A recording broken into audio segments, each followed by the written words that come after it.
అక్రమ వలసదారులపై కేంద్ర ప్రభుత్వమే కాదు కోర్టులు సైతం ఉక్కుపాదం మోపుతున్నాయి.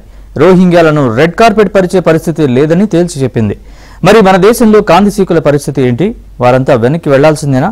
అసలు వెనక్కి పంపడం సాధ్యమేనా?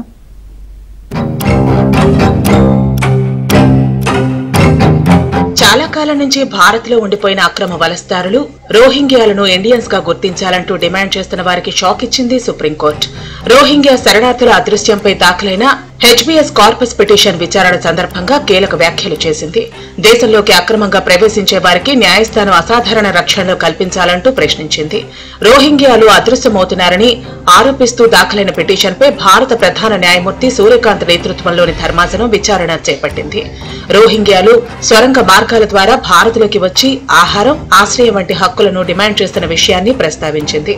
ఉత్తర భారతదేశంలో చాలా సున్నితమైన సరిహద్దు ఉందని, చొరబాటుదారులు చట్ట విరుద్ధంగా ప్రవేశిస్తే వారిని ఇక్కడ ఉంచాల్సిన బాధ్యత మనకు ఉందా అంటూ ప్రశ్నించింది.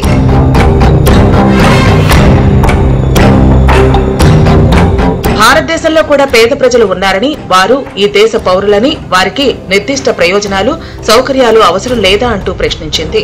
భారతదేశానికి అక్రమంగా వచ్చినా ఇక్కడ వారికి ఆహారం, ఆశ్రయం వంటివి హక్కులు కల్పించాలని కొందరు డిమాండ్ చేస్తున్నారు. వారి పిల్లలకు చదువుకునే హక్కు ఉందంటున్నారు. మయన్మార్ లో సైనిక పాలకుల హింసను తట్టుకోలేక వచ్చిన వారిని ఇక్కడ ఆశ్రయం కల్పించాలనేది వారి వాదన. శ్రీలంకలో తమిళ మీద ఊచకోత జరిగినప్పుడు తమిళులు పెద్ద సంఖ్యలో ఇండియాలో వచ్చి ఆశ్రయం తీసుకున్నారు. ప్రభుత్వం అనుమతించింది. బంగ్లాదేశ్ యుద్ధం అప్పుడు బంగ్లాదేశ్లో వారి మీద దాడులు జరుగుతున్నప్పుడు చాలామంది ఇండియాలోకి వచ్చేశారు. కాబట్టి ఎక్కడైనా ప్రజలు దుర్మార్గంగా ప్రభుత్వం వ్యవహరిస్తున్నప్పుడు, వాళ్ళ మీద దాడులు చేస్తున్నప్పుడు, ప్రాణాలు ప్రమాదం ఏర్పడినప్పుడు పక్కన్న దేశాలని ఆశ్రయం తీసుకుంటారు. ఆ సమస్య పరిష్కారం అయిపోతేనే వాళ్ళు వెళ్ళిపోతారు, లేదా మనం పంపించేసేయచ్చు. ఇప్పుడు బర్మాలో సైనిక పాలకులకు సంబంధించినటువంటిది ప్రభుత్వం టేకప్ చేయాలా, చేయడం లేదు. ఐక్యరాజ్యసమితి టేకప్ చేయాలా, ఆ రకంగా ఒత్తిడి పెంచాలా. అయితే ఈలోగా ఇక్కడ రోహింగ్యాలు ఉంటే వారికి కావాల్సింటే మీరు ఓటు హక్కు ఇవ్వము అని చెప్పొచ్చు, లేదా పౌర సౌకర్యాలు మేము సబ్సిడీలు ఇవ్వము అని చెప్పొచ్చు. కానీ అదే సమయంలో మానవత్వంతో చదువులు ఇటువంటి సమస్య వచ్చినప్పుడు ఆరోగ్యం ఉంది, చదువులు ఉన్నారు, వారికి ఏదైనా అంటురోగాలు వస్తాయనుకోండి, మనకు కూడా వస్తాయి కదా.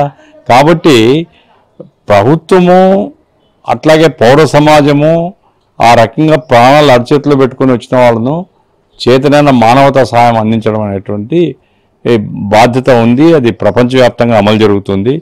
ఇప్పుడు అట్లా కాకుండా సుప్రీంకోర్టు కూడా, ఎందుకంటే మానవత్వంతో స్పందించాల్సి సుప్రీంకోర్టే. ఏదైనా ప్రభుత్వం తొందరపాటున్నా సుప్రీంకోర్టు దాని మీద అదుపులో పెట్టి అయ్యా మానవతా సమస్యతో పరిష్కారం చేయండి అని చెప్పాలి. అట్లాది సుప్రీంకోర్టు కూడా అసహనంగా వ్యాఖ్యలు చేయడం మాత్రం బాధాకరమైనటువంటి విషయం. బాధిత పక్షాలు న్యాయస్థానాన్ని ఆశ్రయించినప్పుడు మినహా పిటిషన్ను అనుమతించరాదని సొలిసిటర్ సర్వోన్నత న్యాయస్థానాన్ని కోరారు.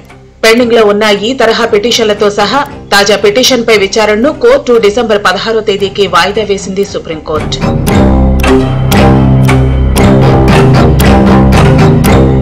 ఇండియాలోకి అక్రమ వలసదారుల సమస్య చాలా క్లిష్టమైంది. బంగ్లాదేశ్, పాకిస్తాన్, శ్రీలంక, ఆఫ్ఘనిస్తాన్, మయన్మార్ వంటి దేశాల నుండి లక్షలాది మంది వలసలు వచ్చారు. బెంగాల్, ఈశాన్య రాష్ట్రాల్లో జనాభా లెక్కల్నే వారు మార్చేశారన్నది బీజేపీ లాంటి పార్టీల వాదన. అయితే ఎంతమంది శరణార్థులు ఇండియాలోకి ప్రవేశించారన్న దానిపై స్పష్టమైన లెక్కలేవీ లేవు. 2 కోట్ల మంది బంగ్లాదేశీయులు భారత్లో అక్రమంగా నివసిస్తున్నారని అంచనా. అసోంలో 19 లక్షలకు పైగా అక్రమ వలసదారులున్నారని ఎన్ఆర్సీ గుర్తించింది. బంగ్లాదేశ్ నుంచి వచ్చిన వారిలో ఎక్కువ మంది పశ్చిమ బెంగాల్లో ఉన్నారు. ఇక్కడ కార్మిక వర్గంలో కలిసిపోయారు. దేశంలో దాదాపు 75,000 మంది రోహింగ్యాలున్నారు. వీరిని వెనక్కి పంపడం అంత తేలిక కాదంటున్నారు విశ్లేషకులు.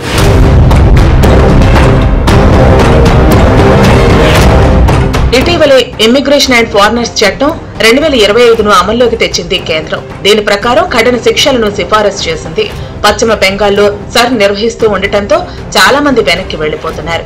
ఇక్కడ జైళ్లలో గడిపే కన్నా బంగ్లాదేశ్ వెళ్లిపోవడమే బెటర్ అనుకుంటున్నారు.